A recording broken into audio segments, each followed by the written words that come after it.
तो वट सावित्री पूजा की हार्दिक शुभकामनाएं। वट सावित्री व्रत हर साल ज्येष्ठ मास में कृष्ण पक्ष की अमावस्या तिथि को मनाया जाता है। इस पावन दिन सुबह जल्दी उठकर स्नान आदि से निर्वृत्त हो जाएं। घर के मंदिर में दीप प्रज्वलित करें। इस पावन दिन वट वृक्ष की पूजा का विशेष महत्व होता है। वट वृक्ष के नीचे सावित्री और सत्यवान की मूर्ति को रखें। इसके बाद मूर्ति और वृक्ष पर जल अर्पित करें। इसके बाद सभी पूजन सामग्री अर्पित करें। लाल कलावा को वृक्ष में 7 बार परिक्रमा करते हुए बांध दें। इस दिन व्रत का कथा भी सुनें। इस दिन भगवान का अधिक से अधिक ध्यान करें। तो आइए हम लोग व्रत कथा शुरू करते हैं। विवाहित महिलाओं के बीच अत्यधिक प्रचलित ज्येष्ठ कृष्ण अमावस्या के दिन आने वाली सावित्री व्रत की कथा इस प्रकार है। भद्र देश के राजा अश्वपति की कोई संतान ना थी। उन्होंने संतान की प्राप्ति के लिए मंत्रोच्चारण के साथ प्रतिदिन 1 लाख आहुतियाँ दी। 18 वर्षों तक यह क्रम जारी रहा। इसके बाद सावित्री देवी ने प्रकट होकर वर दिया कि राजन, तुझे एक तेजस्वी कन्या पैदा होगी। सावित्री देवी को कृपा से जन्म लेने के कारण से कन्या का नाम सावित्री रखा गया। कन्या बड़ी होकर बेहद रूपवान हुई। योग्य वर ना मिलने की वजह से सावित्री के पिता दुखी थे। उन्होंने कन्या को स्वयं वर तलाशने भेजा। सावित्री तपोवन में भटकने लगी।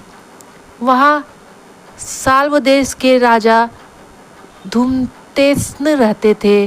क्योंकि उनका राज्य किसी ने छीन लिया था, उनके पुत्र सत्यवान को देखकर सावित्री ने पति के रूप में उनका वरण किया। ऋषिराज नारद को जब यह बात पता चली तो वह राजा अश्वपति के साथ पहुँचे और कहा कि हे राजन, यह क्या कर रहे हैं आप? सत्यवान गुणवान है, धर्मात्मा है और बलवान भी है, पर उसकी आयु बहुत छोटी है। वह अल्पायु है। 1 वर्ष के बाद ही उसकी मृत्यु हो जाएगी। ऋषिराज नारद की बात सुनकर राजा अश्वपति घोर चिंता में डूब गए। सावित्री ने उनसे कारण पूछा तो राजा ने कहा, पुत्री, तुमने जिस राजकुमार को अपने वर के रूप में चुना है वह अल्पायु हैं। तुम्हें किसी और को अपना जीवन साथी बनाना चाहिए। इस पर सावित्री ने कहा कि पिताजी, आर्य कन्याएं अपने पति का 1 बार ही वरण करती हैं। राजा 1 बार ही आज्ञा देता है और पंडित 1 बार ही प्रतिज्ञा करते हैं और कन्यादान भी 1 ही बार किया जाता है। सावित्री हठ करने लगी और बोली, मैं सत्यवान से ही विवाह करूंगी। राजा अश्वपति ने सावित्री का विवाह सत्यवान से करा दिया। सावित्री अपने ससुराल पहुंचते ही सास ससुर की सेवा करने लगी। समय बीतता चला गया। नारद मुनि ने सावित्री को पहले ही सत्यवान की मृत्यु के दिन के बारे में बता दिया था। वह दिन जैसे जैसे करीब आने लगा, सावित्री अधीर होने लगी। उन्होंने 3 दिन पहले से ही उपवास शुरू कर दिया। नारद मुनि द्वारा कथित निश्चित तिथि पर पितरों का पूजन किया। हर दिन की तरह सत्यवान उस दिन भी लकड़ी काटने जंगल चले गए। साथ में सावित्री भी गई। जंगल में पहुंचकर सत्यवान लकड़ी काटने के लिए एक पेड़ पर चढ़ गए।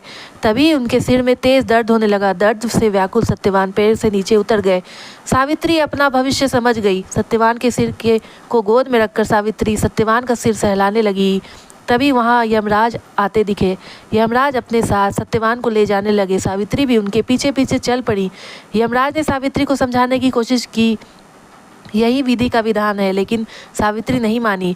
सावित्री की निष्ठा और पतिपरायणता को देखकर यमराज ने सावित्री से कहा, हे देवी, तुम धन्य हो, तुम मुझसे कोई भी वरदान मांगो। सावित्री ने कहा, मेरे सास ससुर वनवासी और अन्य हैं, उन्हें आप दिव्य ज्योति प्रदान करें। यमराज ने कहा, ऐसा ही होगा, जाओ, अब लौट जाओ। लेकिन सावित्री अपने पति सत्यवान के पीछे पीछे चलती रही। यमराज ने कहा, देवी, तुम वापस जाओ। सावित्री ने कहा, भगवान, मुझे अपने पतिदेव के पीछे पीछे चलने में कोई परेशानी नहीं है। पति के पीछे चलना मेरा कर्तव्य है। यह सुनकर उन्होंने फिर से उसे एक और वर मांगने के लिए कहा। सावित्री बोली, हमारे ससुर का राज्य छिन गया है, उसे पुनः वापस दिला दें। यमराज ने सावित्री को यह वरदान भी दे दिया और कहा, तुम लौट जाओ। लेकिन सावित्री पीछे पीछे चलती रही। यमराज ने सावित्री को तीसरा वरदान मांगने का कहा। इस पर सावित्री ने 100 संतानों और सौभाग्य का वरदान मांगा। यमराज ने इसका वरदान भी सावित्री को दे दिया। सावित्री ने यमराज से कहा कि प्रभु, मैं एक पतिव्रता पत्नी हूँ और आपने मुझे पुत्रवती होने का आशीर्वाद दिया है। यह सुनकर यमराज को सत्यवान के प्राण छोड़ने पड़े।